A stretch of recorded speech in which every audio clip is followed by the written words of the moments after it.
एक बार फिर से झटका लग चुका है अरविंद केजरीवाल को। न्यायिक हिरासत उनकी मनीष सिसोदिया की और के कविता की बढ़ चुकी है। बड़ी खबर इस वक्त की आप देख रहे हैं द न्यूज, आपके साथ में सृष्टि। एक बार फिर से आपको बता दूं, राउज एवेन्यू कोर्ट ने शराब घोटाले में अरविंद केजरीवाल की मुश्किलें एक बार और बढ़ा दी हैं। आज हुई सुनवाई जहां बीआरएस नेता के कविता, दिल्ली के पूर्व डिप्टी सीएम उप मुख्यमंत्री मनीष सिसोदिया और दिल्ली के मुख्यमंत्री जिन्होंने इस्तीफा नहीं दिया, उनकी न्यायिक हिरासत अब बढ़ा दी गई है। और बता दें आपको, यहां कोर्ट ने झटका देते हुए 13 अगस्त तक इन तीनों की न्यायिक हिरासत बढ़ा दी है। यहां बातचीत करें तो वीडियो कॉन्फ्रेंसिंग के जरिए तीनों नेताओं की पेशी हुई थी। राउज एवेन्यू कोर्ट की विशेष न्यायाधीश बावेजा ने सीबीआई मामले में आरोपियों की न्यायिक हिरासत 9 अगस्त तक और प्रवर्तन निदेशालय द्वारा धन शोधन मामले में 13 अगस्त तक बढ़ा दी है।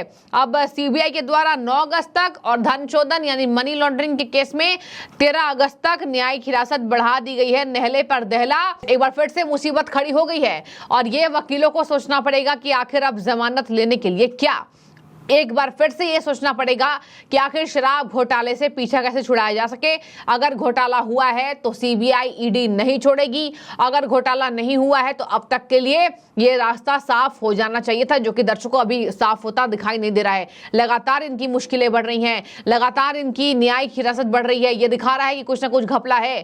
केजरीवाल चाहे जो भी बोल रहे हैं, इधर आ जाइए। बीजेपी में दिल्ली के प्रदेश अध्यक्ष वीरेंद्र सचदेवा ने बड़ी बात कह दी। अखिलेश यादव चिट्ठी लिख रहे हैं और इसके साथ आपको बता दें, यहां अरविंद केजरीवाल को लेकर बड़ा खुलासा यह हुआ है कि वो जेल में बंद है, बाहर काम नहीं हो रहा है। नैतिकता हो तो सौरभ भारद्वाज भी इस्तीफा दे दे। आज कोचिंग संस्थानों में जो बातें चल रही है, धड़ल्ले से बेसमेंट पर ऑफिस तैयार करके बिना किसी मूलभूत सुविधाओं के छात्र छात्राओं को पढ़ाई के लिए मजबूर किया जा रहा है। उनकी भी मजबूरी है, गरीब माँ बाप के बच्चे ऐसे पढ़ने के लिए दिल्ली आ जाते हैं सपना संजोए हुए। लेकिन देखिए, पानी में डूबने से आप कारण सोचिए तो आपको बिल्कुल भी ये झटका लगेगा कि आखिर ऐसे कैसे कर सकती दिल्ली सरकार।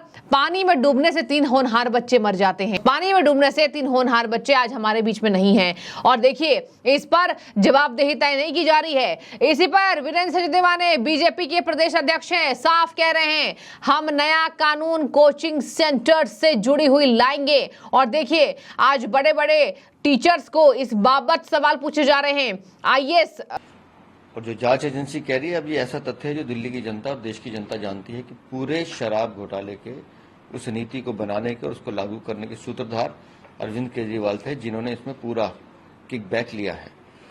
और मामला माननीय न्यायालय के संज्ञान में है और निस्संदेह अरविंद केजरीवाल और उनकी पूरी पार्टी इसमें दोषी है और परिणाम भी जनता के सामने जल्दी आएगा। दिल्ली की सरकार एक ऐसे भ्रष्ट तंत्र को पाल रही है और खुद भ्रष्टाचार में लिप्त है। मैं संजय सिंह से एक बात पूछ रहा हूँ, दिल्ली में मुख्यमंत्री जो जेल में है इस्तीफा क्यों नहीं देते? और जो उनके बाकी मंत्री हैं वो काम क्यों नहीं करते? एक उदाहरण देता हूँ, चीफ सेक्रेटरी ने ड्रेनेज मैनेजमेंट के लिए, मास्टर ड्रेनेज प्लान के लिए और पूरी डिस्टिलेटिंग फाइल्स के लिए मिनिस्टर इंचार्ज सौरभ भारद्वाज को 21 अगस्त 2023 को एक प्रपोजल बना के भेजा। 21 अगस्त 2023 कि जी इन पे काम करने की जरूरत है। 5 महीने तक सौरभ भारद्वाज वो फाइल दबा के बैठे रहे। 5 महीने के बाद उस पर एक नोट लिख के भेजते हैं और उसके बाद चीफ सेक्रेटरी दोबारा 8 अप्रैल 2024 को उनको फाइल अप्रूवल के लिए भेजते हैं और आज तक फाइल सौरभ भारद्वाज के साथ पेंडिंग है। जिस मंत्री को यही नहीं मालूम कि उससे काम क्या करना है, दिल्ली की सेवा कैसे करनी है, सिर्फ फाइलों को दबाना है। पूरी की पूरी सरकार सिर्फ एक ही विषय पर केंद्रित रहती है कि अरविंद केजरीवाल का शुगर लेवल कितना है। इनको दिल्ली की जनता, दिल्ली के बच्चों, किसी की चिंता नहीं है। अगर इन्होंने ईमानदारी से काम किया होता तो आज राजेंद्र नगर में ये हादसा नहीं होता। पिछले 3 दिन से अरविंद केजरीवाल की सरकार, वहां के स्थानीय विधायक और केजरीवाल की पूरी पार्टी के खिलाफ नारेबाजी हो रही है। छात्रों का दर्द समझने की जरूरत है। एलजी वहां दर्द समझने गए थे और इसलिए वहां एक्शन भी हो रहा है। लेकिन ये जो भ्रष्ट तंत्र बैठा है, 25 दिन से वहां की स्थानीय जनता, वहां के विधायक दुर्गेश पाठक जो एमसीडी के प्रभारी भी हैं, जिनका काम था नालों की सफाई कराना, उनको कह रही थी कि नालों की सफाई करा दीजिए। स्थानीय विधायक है ना, 24 घंटे वहां रह के काम कराना चाहिए था। क्यों फरार है वहां से? अपनी कमजोरियों को छुपाने के लिए आप कुछ भी बोलेंगे, लेकिन इन 3 बच्चों की जो शहादत है वो अरविंद केजरीवाल के भ्रष्टाचार का परिणाम है। जब भी समर एक्शन प्लान या मानसून एक्शन प्लान की बात होती है तो उसकी तैयारी 4, 5, 6 महीने से पहले की जाती है। मानसून की बारिश की आप चिंता कर रहे हैं, नालों की चिंता जून में, और जबकि 30 जून को 28 जून को मानसून आ गया। सौरभ भारद्वाज या इनके बाकी जितने मंत्री हैं ये सिर्फ एक ही काम अच्छे से कर सकते हैं, वो है भ्रष्टाचार, भ्रष्टाचार और भ्रष्टाचार। आईएएस बनाने वाले सबसे बड़ी कोचिंग सेंटर दृष्टि, जिसके खुद संस्थापक हैं विकास दिव्यकीर्ति, जिनका एक बहुत बड़ा नाम है, उनसे भी सवाल पूछा जा रहा है। हालांकि उन्होंने क्लियर किया कि कैसे मुझे लोग टारगेट कर रहे हैं, लेकिन देखिए यहाँ पर बड़े बड़े टीचर्स घेरे में आए हुए हैं कि आखिर आप लोगों ने ये मूलभूत सुविधा क्यों नहीं दी है। और लगातार वीरेंद्र सचदेवा ने भी इस बात पर आम आदमी पार्टी की पोल पट्टी खोली है। आप दिल्ली चले जाइए दर्शकों, स्थिति इतनी बदहाल है कोचिंग सेंटर्स में कि आज केजरीवाल भले न्यायिक हिरासत में है, लेकिन आज जनता के सामने भी वो कटघरे में खड़े हैं। आप मुख्यमंत्री हैं, अगर आपको ऐसा लग रहा है कि मुझको कोई दबाव बना जा रहा है, कोई राजनीतिक मुझसे बदले ले रही है, प्रधानमंत्री ले रहे हैं, ये प्रधानमंत्री नहीं कर रहे हैं। आपने दिल्ली के लिए क्या किया? आपको तो ईडी सीबीआई ने दबोचा है, दिल्ली के लिए क्या किया आपने? और यहाँ बार बार इल्जाम बीजेपी सरकार के ऊपर, जबकि ऐसा कुछ होता हुआ दिखाई नहीं दे रहा है। और देखिए दिल्ली को लूटा गया, वीरेंद्र सचदेवा पोल खोलते नजर आ रहे हैं। इन लोगों का काम केवल और केवल दिल्ली को लूटना है, बाकी इन लोगों ने कुछ काम नहीं किया है दिल्ली के लिए। साफ तौर पर आज पूरी आम आदमी पार्टी को आरोपी बना दिया है। और देखिए सीबीआई मामले में अरेस्ट मोड पर है, अभी अरेस्ट ही रहेंगे।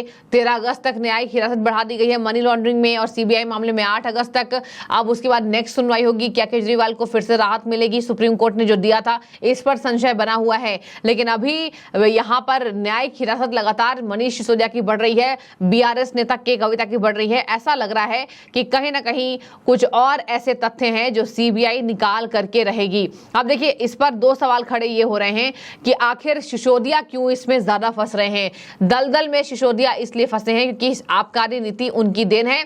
मास्टरमाइंड भले केजरीवाल हों, मास्टरमाइंड्स का नाम कहीं नहीं है। सीबीआई ने कहा है कि हमें एक हस्ताक्षर भी प्राप्त हुआ है जहां केजरीवाल ने यह कहा था कि आप सब धन की चिंता ना करें, आप सब आराम से चुनाव कराएं, ये सब मैनेजेबल हो जाएंगी चीजें। वो किसको मैनेज करा रहे हैं? विजय नायर का नाम लिया जा रहा है। सुकेश चंद्रशेखर ने भी जेल से बड़ी बड़ी बातें कही। अब देखिए दर्शकों, आप घुमा फिरा कर देखें तो शराब घोटाले में बहुत मुश्किल है आम आदमी पार्टी का बच पाना, और यही वजह है कि शराब घोटाले में बार बार केजरीवाल की मुश्किलें यहां पर खड़ी होती दिखाई दे रही हैं। एक और बात मैं आपको बताती चलूं, यहां एक बात और कही जा रही है, अगर सिसोदिया को जमानत नहीं मिली वो राज उगलेंगे जो अब तक के जेल के अंदर नहीं उगले गए हैं, कोर्ट के अंदर नहीं उगले गए हैं। यानी कि आप अंदाजा लगाइए, सिसोदिया अगर फंसे और केजरीवाल बचेंगे तो सिसोदिया खुद केजरीवाल के लिए आखिरकार गवाह बनते जरूर नजर आएंगे, जो सूत्र बता रहे हैं। अब देखिए क्या होता है, हम आप यही हैं, अपडेट आपको देंगे। लेकिन फिलहाल आपकी जो भी राय हो इस बाबत जरूर रखें। और दिल्ली में कोचिंग सेंटर्स का गुनाहगार दिल्ली की बीजेपी सरकार, दिल्ली की बीजेपी आम आदमी पार्टी को बता रही है और आम आदमी पार्टी ने बीजेपी को बताया है। एक दूसरे पर ठिकरा फोड़ना पार्टियों का काम हो चुका है। आपको क्या लगता है? आप कमेंट कीजिए। शुक्रिया।